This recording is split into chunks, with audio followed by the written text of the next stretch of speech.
இன்னைக்கு ஒரு டேஸ்டியான ஒரு சின்ன வெங்காய புளி கூட்டுன்னு சொல்லுவாங்க. இல்லைன்னா இதை வந்து சின்ன வெங்காய புளி மண்டின்னு சொல்லுவாங்க. ரொம்ப அருமையாக இருக்குங்க. இதை வந்து அப்பளத்து கூட வச்சுங்க நல்லா சாப்பிட்டா அந்த குழம்பு அவ்வளோ அருமையாக இருக்குங்க. நான் ஒரு வடச்சட்டி வச்சுங்க. அதில் ஒரு நல்லெண்ணெய் வந்துங்க நான் ஒரு வரண்டிக்கு போட்டுக்கிறேங்க. நான் இதில் உளுத்தம்பருப்பு ஒரு டீஸ்பூனுங்க, ஒரு பிஞ்ச் வந்து வெந்தயங்க. இதில் நான் 1/4 கிலோ வெங்காயம் பாருங்க, சின்ன வெங்காயம் எடுத்து வச்சுருக்கேன். அதுலேயே இந்த பூண்டையும் போட்டுறேங்க. நான் 4 பல் கட்டி வச்சுக்கிறேன், அதையும் போட்டுடலாம். 6 பச்சை மிளகாய்ங்க நான் கட் பண்ணி வச்சுக்கிறேன், அதையும் போட்டுடலாங்க. 1/2 டீஸ்பூன் வந்து நான் மஞ்சத்தூள் போட்டுக்கேங்க. நான் கலருக்காக வந்து காஷ்மீர் மிளகாத்தூள் வந்து 1/2 டீஸ்பூன் போடுறேங்க. இது நான் கலருக்காக மட்டும்தான் போடுறேங்க. இது எல்லாமே நல்லா வதங்கிடுச்சுங்க. இப்போ நான் ஒரு நெல்லிக்காய் போடுங்க புளி கரைச்சி வச்சுருக்கேங்க.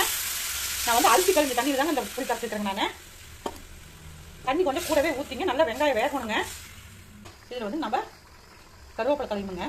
நான் ஒரு துண்டு வெள்ளைங்க, அதையும் போட்டுடலாங்க. அப்போ நல்லா இருக்குங்க, அந்த டேஸ்ட்டாக இருக்குங்க. இன்னும் நல்லா தண்ணி வற்றணுங்க. நம்மளுடைய சின்ன வெங்காய கூட்டு ரெடி ஆகிடுச்சுங்க.